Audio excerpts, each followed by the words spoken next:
हम नीचे उपस्थित झील, नदी, पोखर, तालाब में नहाते हैं और यहाँ तक कि बहती गंगा का पानी पीते हैं। बाज दादा, हम तो बच्चे के हाथ से उछाला हुआ रोटी भी खा लेते हैं। बाज दादा, ऊंची उड़ान अच्छी बात है, मगर वो ऊंची उड़ान किस काम की जिससे किसी को फायदा ना हो। पक्षियों में मिलजुल कर रहना ही अच्छी बात है। किसी दूसरे पक्षी का घोंसला टूट जाए तो दूसरे पक्षी मिलजुल कर घोंसला बनाते हैं। बाज प्यारे से कौवा की बात सुनकर शर्मिंदा हो गया और बोलता है, आपने मेरी आंख खोल दी, हमें माफ कर दीजिए।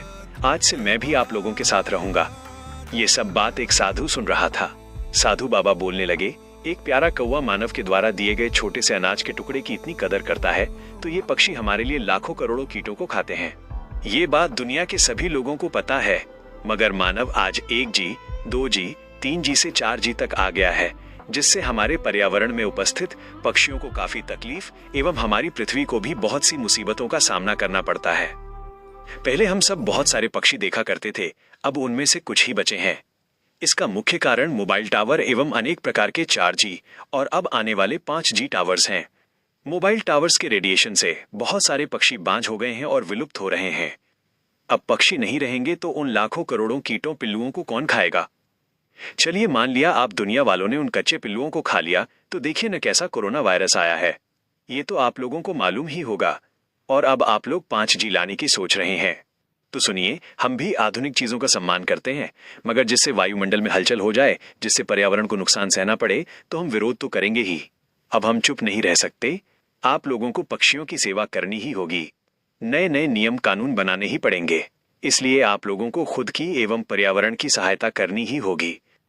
इतनी बात कहकर बाबा जय हिंद, जय भारत का नारा लगाते हैं और सो जाते हैं। मेरी तरफ से मानव जाति को एक विशेष अपील जमनाई की कलम से। हे मानव, विकास की इस दौड़ में इन बेजुबान परिंदों को मत भूलिए।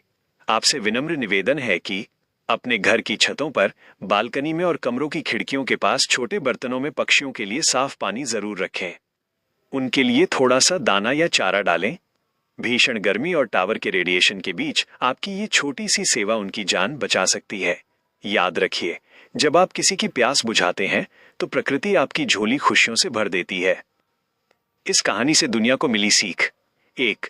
परोपकार ही असली शक्ति है। 2. प्रकृति और तकनीक में संतुलन जरूरी है। 3.